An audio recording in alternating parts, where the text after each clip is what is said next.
So this is 2015 number 4. Now, the first three parts are not so bad. Part D is possibly the hardest question I have seen in a long time on the AP test. So if you don't get Part D, that's totally fine. In fact, if you look at Part D, if I were taking the test, I probably would have skipped it, because I wasn't initially 100% sure what they wanted me to do, and if I have to think more than a minute about it, just skip it.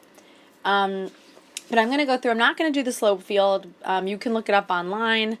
So I'm just going to skip right to Part B, which says find the second derivative in terms of x and y. That's the first part. Okay, so we're looking for... Now, the function itself is 2x minus y, so the derivative will be 2 minus dy dx, because we derive y always implicitly. But I can't leave it like this. I know that dy dx actually equals 2x minus y, so I substitute that in.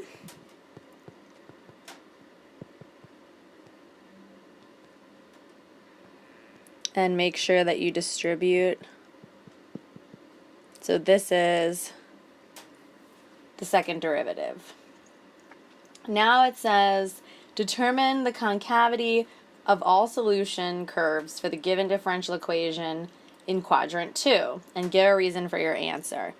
Okay, so remember that the second derivative tells us about concavity. If the second derivative is positive, it means it's concave up. If the second derivative is negative, it means it's concave down. So we are looking at only the second quadrant. I'm just going to rewrite this. So the second quadrant means that x is less than 0 and y is greater than 0.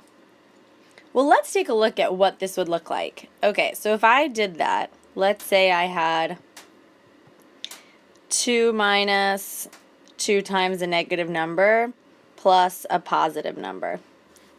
Okay, so remember that this will actually be positive.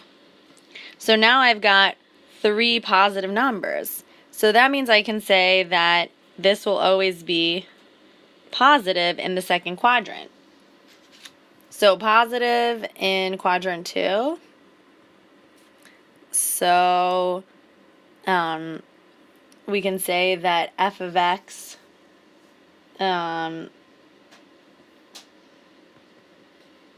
is concave up.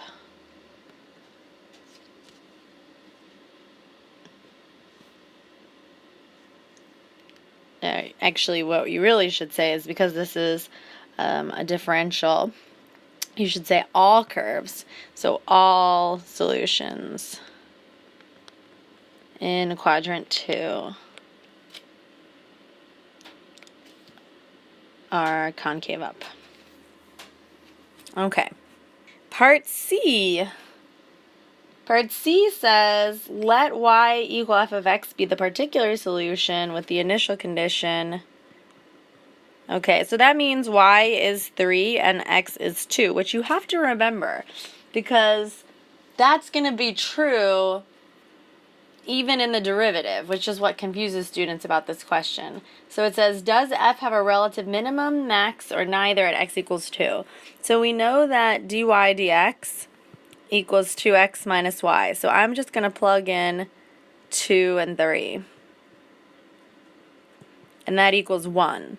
Okay, well, if this were a min or a max, this would equal 0. So because dy dx doesn't equal 0 at 2, 3, it is neither a max nor a min. And the thing is if you're not sure about how to figure it out, like let's say you didn't realize that you could use these points, you have to ask yourself, well, how else would I solve this? There's no other way to do it. And at that point, if you don't know of any other way to do it, just do it that way. It's better than leaving it blank. So that would be my suggestion. And I tell this to all my calculus students, use what they give you. If you're not using what they give you, then you're probably not doing it right. Or you're making it harder than it really is. So that's how you do Part C. All right, let's gear up for part D. I don't love this question. Sorry, College Board. It's not a great question.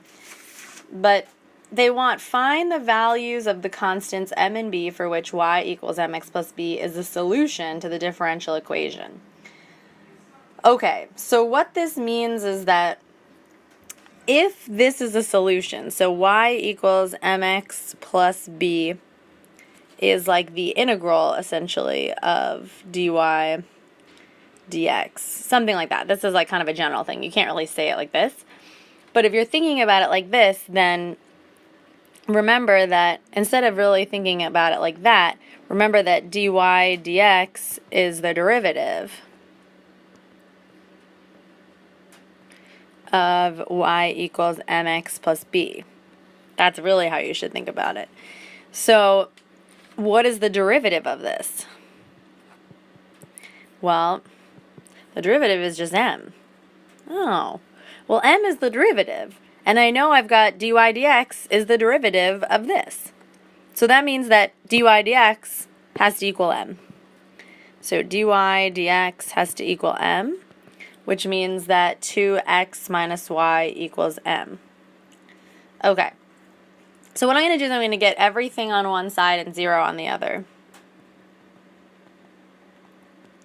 And y, this is the hard part. This is really where it takes kind of a leap of faith here. Y equals mx plus b. Because remember, that y is still y. That y still refers to the y that's not the derivative. Refers to the y equals. So this is actually equal to mx plus b. Which means that I've got 2x minus mx plus b minus m equals 0. Okay, so now it starts to get a little, the algebra here is very interesting, to say the least. If I write this all out, 2x minus mx minus b minus m equals 0.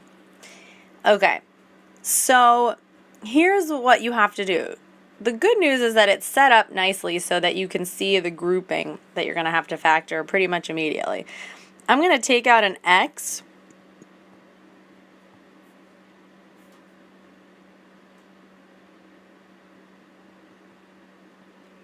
Okay. It might look like nothing to you, and it kind of is nothing yet. You have to kind of make something of it. You have to say, well, okay, let these two things be the same. So that means that I'm going to actually factor out a -1 from this first one. And I'm just going to rewrite this. Oh, well, look. Then b could be -2. Okay. If b is -2, right, so now I'm going to write this out. So -x times m minus 2 minus m minus 2 equals 0. I'm going to factor it by grouping.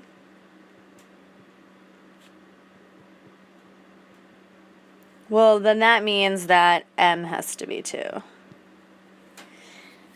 I don't love this problem. And I think because you have to make too many, like I said, leaps of faith here, it doesn't, to me, show what you know.